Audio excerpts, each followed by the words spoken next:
Procrastination दो शब्दों से मिलकर बना है, प्रो एंड क्रेस्टिनस। प्रो का मतलब होता है फॉरवर्ड, मतलब आगे की तरफ, और क्रेस्टिनस का मतलब होता है अनटिल टुमारो, और हिंदी में इसका शॉर्ट में मतलब निकलता है कल पर टाल देना। प्रोकास्टिनेशन की अगर डेफिनेशन की मैं बात करूँ तो वो है द आर्ट ऑफ डिलेइंग और postponing task even when knowing there will be negative consequences। मतलब हमें पता है कि आज या कल में अगर मैंने ये काम नहीं करा तो मेरा इससे नुकसान हो सकता है, लेकिन फिर भी मैं उस काम को टालता हूँ या उसे कल पर छोड़ देता हूँ, उसे प्रोकास्टिनेशन कहा गया है। एग्ज़ाम्पल, जैसे हमारे असाइनमेंट हो गए, इसे सबमिट करने में हम बहुत टाइम लगाते हैं कि आज करेंगे कल करेंगे, डेडलाइन निकल जाती है फिर भी नहीं करते। जॉब रिपोर्ट्स हो गई और भी अपॉइंटमेंट्स हो गए, उनको हम डिले करते रहते हैं, उसे प्रोकास्टिनेशन ही कहा जाता है। जनरली तो प्रोकास्टिनेट करना एक गलत ही आदत है, हमें नहीं करना चाहिए, लेकिन नेचर का एक लॉ है कि देयर इज़ नथिंग परफेक्ट, तो कोई भी चीज़ परफेक्टली गलत या परफेक्टली सही नहीं हो सकती है। प्रोकास्टिनेशन के साथ भी कुछ ऐसा ही है। ज़्यादातर तो इसके नुकसान ही हैं, लेकिन कभी कभी हम कोई काम करने जाते हैं मान लीजिए, और हम उसमें जल्दबाजी करते हैं बिना उसकी अच्छे से नॉलेज हुए, तो हमारा उसमें नुकसान हो जाता है। अगर उस समय हम थोड़ा रुकें, उस चीज़ को थोड़ा टालें, उसके बारे में थोड़ा समझें, उसके बारे में पता करें, एक्सपीरियंस गेन करें और फिर उस काम को करें तो वो बेटर होता है। जैसे कि मान लीजिए कभी हमें बहुत ज़्यादा गुस्सा आ रहा है, तो हमें गुस्सा करने से खुद को रोकना चाहिए, उस चीज़ को, उस इंसिडेंट को हमें टालना चाहिए जिसमें हमें गुस्सा करना पड़े। तो इस वे में प्रोकास्टिनेशन करना सही भी हो सकता है कुछ हद तक। In study of academic procrastination from the university of Vermont, जो 1984 में पब्लिश हुई थी, उसके अकॉर्डिंग सब्जेक्ट्स में से 30% लोग ऐसे थे जिनके लिए प्रोकास्टिनेशन एक प्रॉब्लम थी। मतलब वो लोग अपनी पढ़ाई को टालते जाते थे, अपने राइटिंग वर्क को टालते थे।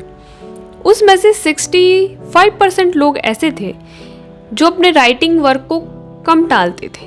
62% लोग ऐसे थे जो अपनी एग्ज़ाम्स में पढ़ने की आदत को टालते नहीं थे, और 55% लोग ऐसे थे जो हर हफ्ते पढ़ने की आदत को नहीं टाला करते थे। फिर एक और स्टडी आती है 1992 में, जिसके अकॉर्डिंग जो 30% था पहले, वो अब 52% हो गया था। मतलब 52% लोगों के लिए प्रोकास्टिनेशन अब एक प्रॉब्लम थी।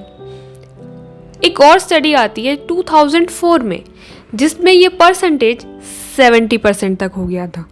मतलब 70% यूनिवर्सिटी स्टूडेंट को ये लगता है कि वो प्रोकास्टिनेशन की प्रॉब्लम से जूझ रहे हैं। ये एक मेजर प्रॉब्लम मानी जाती है, सिर्फ यूनिवर्सिटी स्टूडेंट्स की लाइफ की ही नहीं, हर इंसान की लाइफ की। क्योंकि प्रोकास्टिनेट करना, चीज़ों को टालते जाना, अगर हम एक बार शुरू कर देते हैं तो फिर वो हमारी आदत बन जाती है। एक रिसर्च के अकॉर्डिंग जब लोगों को उनका नापसंद काम करने को दिया जाता है और उन पर काम थोपा जाता है, तब वो लोग उस काम को टालना ज़्यादा पसंद करते हैं। ज़्यादातर लोग तो समझते हैं कि वो काम करने के लायक ही नहीं है, या उनमें अभी उतना एक्सपीरियंस नहीं है कि वो उस काम को कर सकें, इसलिए वो उस काम को टालते जाते हैं कि जब हम सीख जाएंगे, जब हमें आ जाएगा, तब हम क्या करेंगे। यही रिसर्च एक और बात भी कहती है कि जब हमें हमारी पसंद का काम मिले, या फिर हमें वो काम कैसे करना है, कहाँ करना है, कब करना है, और अपनी नॉलेज को उसमें कैसे यूटिलाइज करना है, इन सब के बारे में पता हो, तब हम उस काम को टालते नहीं हैं और बेहतर तरीके से करते हैं। 2007 में ग्योर्गी थेरेसा और लॉरी ओलेफ्सन ने 3 क्राइटेरियाज को सेट करा। इनके अकॉर्डिंग जो बिहेवियर इन तीनों क्राइटेरियाज को फुलफिल करता, उसे एकेडमिक प्रोकास्टिनेशन कहा जाता। ये 3 क्राइटेरियाज थे: काउंटर प्रोडक्टिविटी, नीडलेस और डिलेइंग। काउंटर प्रोडक्टिविटी का मतलब है उस काम को करने से आपका कोई फ़ायदा नहीं होगा, या वो काम को करना प्रोडक्टिव नहीं है। दूसरा है नीडलेस, मतलब अनावश्यक, अननेसेसरी, मतलब वो काम करना ज़रूरी भी नहीं है, फिर भी आप उस काम को कर रहे हैं, तो वो नीडलेस है। तीसरा है डिलेइंग। डिलेइंग का मतलब होता है कि विलंब करना, देरी करना। अगर आपका बिहेवियर इन तीनों चीज़ों में सेट हो रहा है तो इसका मतलब है आप एकेडमिक प्रोकास्टिनेशन बिहेवियर कर रहे हैं। स्टील ने 2007 में कंक्लूड करा कि procrastination is to voluntarily delay an intended course of action despite expecting to be worse off for the delay. मतलब अपनी मर्जी से, ये जानते हुए कि ये करने से मेरा नुकसान होगा, फिर भी मैं वो काम कर रहा हूँ, उसे प्रोकास्टिनेशन कहा। इस चीज़ के विरोध में सबीनी और सिल्वर ने कहा कि अगर कोई काम को टालने का कोई अच्छा रीज़न है, कोई सही या सटीक हमारे पास कारण है, तो वो टालना गलत नहीं है। प्रोकास्टिनेशन करना उस सिचुएशन में गलत नहीं है। जिसका एग्जांपल मैंने पहले भी दिया था, जैसे कोई इंसान गुस्से में है तो वो उस चीज़ को टाल सकता है, तो उससे उसका फ़ायदा होगा, नुकसान नहीं। Temporal motivational theory.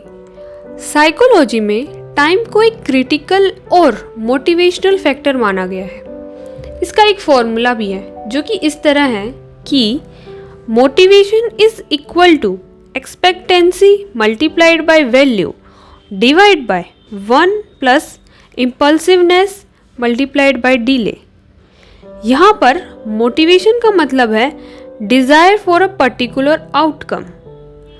मतलब कि आप कोई काम कर रहे हैं, उसका क्या आउटकम निकलेगा, उसको लेकर आपकी जो डिज़ायर है, आपकी जो इच्छा है, वो कैसी है, उसे मोटिवेशन कहा गया है। फिर आता है एक्सपेक्टेंसी, जिसे हम सेल्फ एफिकेसी भी कहते हैं। इसका मतलब है प्रोबेबिलिटी टू सक्सेस। मतलब उस काम को करने की कितनी प्रोबेबिलिटी है कि वो सक्सेस ही होगा या वो काम चल जाएगा, उसे एक्सपेक्टेंसी कहा गया है। फिर आता है वैल्यू, मतलब रिवॉर्ड एसोसिएटेड विथ आउटकम्स। मतलब उस काम को करने के या वो आउटकम जो हमें मिलेगा उससे हमें क्या क्या फ़ायदे होंगे या हमें क्या रिवॉर्ड मिलेगा। रिवॉर्ड मतलब तोहफा या कोई अच्छी चीज़, उस आउटकम से हमें क्या मिलेगी। फिर है इम्पल्सिवनेस। इसका मतलब है इंडिविजुअल्स सेंसिटिविटी टू डिले।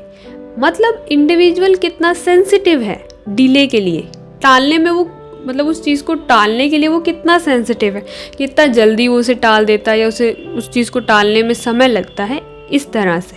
फिर है delay. Delay is the time to complete the task. मतलब वो काम करने में आपको कितना समय लग रहा है, उसे डिले कहा गया है। तो अगर आप इस फॉर्मूले को देखें तो एक्सपेक्टेंसी और वैल्यू जो है वो डायरेक्टली प्रोपोर्शनल है मोटिवेशन के। मतलब अगर किसी काम को करने की एक्सपेक्टेंसी बढ़ेगी, उसकी वैल्यू बढ़ेगी, तो उसका मोटिवेशन ऑटोमेटिकली बढ़ेगा। और इसका उल्टा भी होगा, अगर मोटिवेशन ज़्यादा होगा तो उस चीज़ की एक्सपेक्टेंसी और वैल्यू भी ज़्यादा होगी। वहीं अगर आप डिनोमिनेटर की तरफ जाएं तो मोटिवेशन के इन्वर्सली प्रोपोर्शनल आते हैं डिले और इम्पल्सिवनेस। मतलब अगर हमारी इम्पल्सिवनेस बढ़ जाती है या डिले बढ़ जाता है, उस काम को करने का जो समय है वो बढ़ जाता है, तो हमारा मोटिवेशन कम हो जाता है। इसका एक एग्जाम्पल दिया गया है, जैसे कि मान लीजिए एक स्टूडेंट है जिसके एग्ज़ाम आ रहे हैं जो फाइनल ईयर है और वो आने में 1 महीना है। तो आप उस स्टूडेंट को 2 ऑप्शन दोगे कि या तो तुम पढ़ाई करो बैठ के एग्ज़ाम के लिए, या फिर तुम दूसरी चीज़ करो, सोशलाइज, बाहर जाओ, लोगों से मिलो, घूमो फिरो। तो इनिशियली क्या होगा, जो बच्चा है वो पढ़ने बैठेगा लेकिन उसमें उसका मन नहीं लगेगा, उसका मन लगेगा सोशलाइज होने की तरफ। क्यों? क्योंकि जो स्टडी होती है, जब चीज़ पढ़ते हैं तो उसका आउटकम हमें थोड़ा लेट मिलता है। हम अभी पढ़ेंगे, फिर 1 महीने बाद हम एग्ज़ाम देंगे, उसका 1 महीने बाद रिजल्ट आएगा, फिर हमें उसका आउटकम पता चलेगा। लेकिन सोशलाइज का, जैसे खाना खाया, मज़ा आया, तो वो तुरंत आता है।